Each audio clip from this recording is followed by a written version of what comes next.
Uh, Halo semuanya, untuk asistensi kali ini masuk ke tutorial 7. Gue bahas tentang chapter 8, ROIC dan Profitability Analysis. Pertama kita bahas dulu chapter outline, di mana ROIC itu itu sebenarnya simple. Jadi dia ada kenapa penting ROIC, itu komponennya apa, bagaimana analisanya, dan return di common equity itu nanti gimana kita analisa. Jadi outline-nya ada 4 itu. Sebenarnya secara garis besar itu cuma gimana apa dan gimana cara hitungnya dan gimana nanti kita analisa. Oke.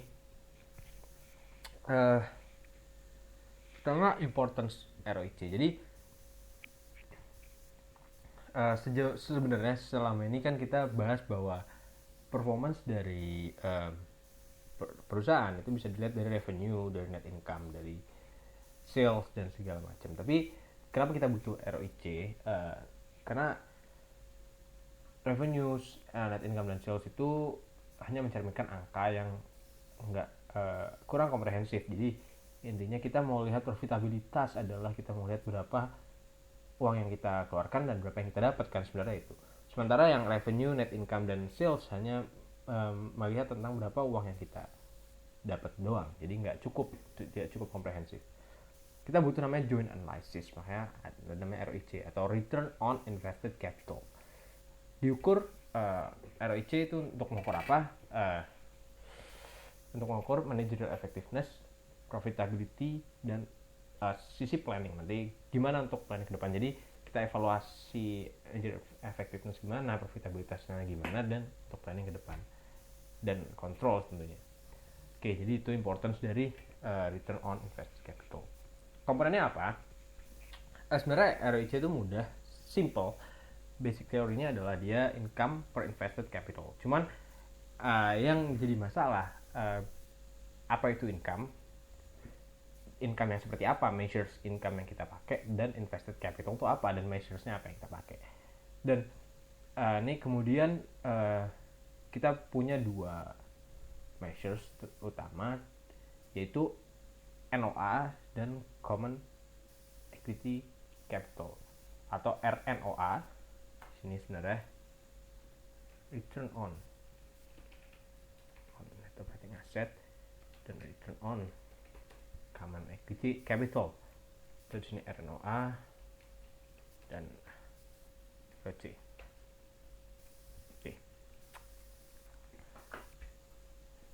Nah, kita bahas yang pertama tentang NOA. Kenapa sih kita hanya include operating asset? Karena aset itu yang dimiliki perusahaan, ada aset yang digunakan untuk beroperasi, ada yang enggak. Intinya gitu. Dan kenapa harus include yang operating, dan kita tahu dari mana operating yang mana dan non-operating yang mana. Jadi sebenarnya ada akun-akun yang sewajar yang normalnya digunakan untuk operating asset, tapi ada juga yang enggak. Nah, intinya adalah operating asset merupakan akun yang paling relevan untuk kita mendetermine sebenarnya mereka itu gimana aktivitas operasinya. Kan nggak relevan kalau kita memasukkan perhitungan seperti marketable securities atau mungkin aset-aset yang digunakan, misalnya dia punya tanah, punya gedung untuk simpanan doang, nggak untuk beroperasi, nggak disamakan. Dan atau apa, dia cuma punya untuk mungkin hedging, mungkin untuk melindungi uangnya dia aja karena dia kebanyakan cash gitu dan segala macam. Itu kan nggak kurang relevan untuk kita kalau kita masukin dalam perhitungan. Makanya kita masuk ke operating activities, kita evaluasi operating asetnya aja seperti itu. Di sini ada yang umumnya di income statement, yang paling umum relevan di income statement sebagai operating activities adalah revenue, COGS, dan selling and general administrative expense. Kenapa interest nggak masuk? Karena interest masuk ke financing. Kalau kita recall lagi, dan depresiasi itu kan hubungannya sama aset, jadi bukan di operasi. Jadi operating adalah revenue, COGS, dan selling and general administrative expense. Tapi ini baik lagi, ini kita harus cross check dengan catatan keuangannya. Catatan laporan keuangannya seperti apa. Jadi yang umum adalah 3 ini. Oke, kita masuk ke balance sheet. Di balance sheet operating activities biasanya ditunjukkan oleh akun-akun pertama cash, account receivable, inventories, private expense. Jadi current account intinya, current asset. Tapi yang tidak termasuk adalah marketable securities. Jadi nanti cash itu nanti akan dibagi dua. Biasanya cash dia punya cash, aset secara kas. Kemudian ada securities atau investasi lain. Nah, itu securities dan investasi lain itu yang perlu kita exclude. Kayak gitu. Karena dia sebagai investasi, dia bukan core dari bisnis, kecuali memang dia merupakan perusahaan finansial. Itu yang kita harus lihat lagi sebenarnya core bisnis itu apa. Oke, jadi cash, AR, inventory, prepaid expense, dan PPE. PPE ini property, plant, equipment. Lalu ada intangible investment. Intangible investment ini goodwill, licensing yang dia beli dan segala macam. Dan ini untuk current asset, dan untuk current liabilities ada AP, account payable, accrued expense, itu current liabilities. Dan ada juga biasanya ini special, itu long term operating liabilities. Jadi biasanya dia langsung state, mudah untuk kita lihat. Sementara long term debt dan segala macam itu, long term debt, equity dan segala macam itu bukan termasuk sebagai operating. Karena kenapa? Karena jangkanya mereka untuk financing, mereka untuk jangka lebih. Kita long term debt itu kan biasanya untuk jangka panjang. Kemudian common equity juga sama, itu dia lebih masuk ke solvency, nggak masuk ke operating kayak gitu. Nah, kemudian measurementnya gimana? NOA adalah rumusnya return on net operating assets, adalah NOPAT per average NOA. NOPAT itu apa? Itu net operating profit after tax. Jadi operating profit, kita tahu operating profit itu kan di EBIT, jadi makanya revenue COGS kurang SG&A expenses.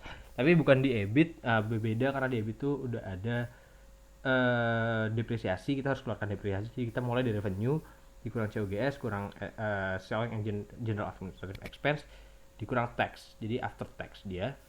Kemudian NOA adalah operating asset net, dibilang net operating asset dikurang operating liabilities gitu. Jadi ini nanti kita bagi, kita dapat RNOA.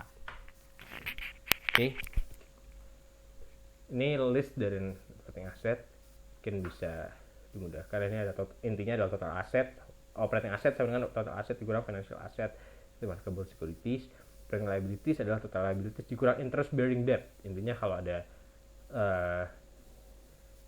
yang dia bilang itu bayar interest, itu udah nggak masuk di operating liabilities. Kemudian, nah NOA net operating asset itu juga sama dengan tadi sama dengan net financial obligations atau non operating liabilities dikurang net operating asset ditambah shareholders equity. Jadi ini cuma karena dari sini aja kan. Kan ada liabilities juga terus bearing debt, berarti non operating, kita bisa bahas non operating dikurang non operating asset. Non operating asset adalah financial asset, itu adalah net financial obligations dari si jadi ini kita hitung lain aja dari si perusahaan, dan ditambah oleh shareholders equity, dapatlah net operating asset. Tadi kan jadi ya sama aja, itu cuma ngelihat jangan kita balik aja. Oke.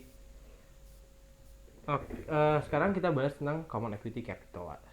Common equity capital itu juga salah satu performance measurement, di mana dia melihat dari ROCE. Tadi kita bahas dari operating asset. Ini kita bahas tentang return dari common equity capital. Kenapa common equity? Balik lagi karena dia punya karena pemegang ekuitas itu merupakan shareholder utama, sebenarnya stakeholder utama dari perusahaan. Itu kenapa penting untuk mengukur return on common equity capital. Tapi kenapa di sini bahwa performance measurement atau ROCE itu ada rumusnya adalah net income dikurang dividen preferred stock dibagi common equity. Kenapa harus dividen? Sekali lagi, dividen dari preferred stock itu di exclude karena seperti yang udah gue jelasin di tutorial sebelumnya, bahwa preferred stock ini punya fixed claim. Dia pemegang saham preferred itu dia punya fixed claim. Bagaimanapun hasil bisnis pada tahun itu, preferred stock harus dapat dividen. Sifatnya seperti debt. Ini yang harus kita keluarkan dari analisa, karena kita mau bahas tentang ekuitas. Oke, sementara preferred stock meskipun namanya stock masuk ke ekuitas, tapi dia berlaku sifatnya seperti debt. Itu yang harus kita keluarkan. Oke, berarti common equity itu adalah total aset dikurang total debt atau total liabilities dikurang preferred stock. Oke. Dari situ kita dapatlah ROCE.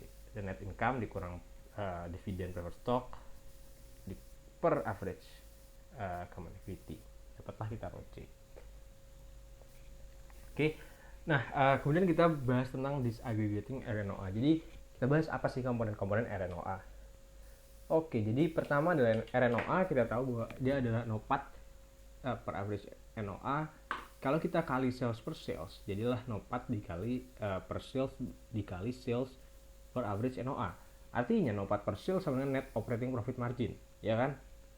Seperti sama kayak kita ngebahas profit margin biasa, atasnya net income. Tapi kalau di sini kita pakai NOPAT per sales, berarti net operating profit margin dikali oleh ini sales per average NOA. Kalau sales per aset kita bahasnya sebagai sales turnover kan. Nah, ini berarti sales per average NOA kita dapat sebagai net operating sales turnover. Net operating sales turnover, atau ini sebenarnya bisa juga disebut sebagai net sales turnover. Jadi ini hanya penyebutannya aja. Oke.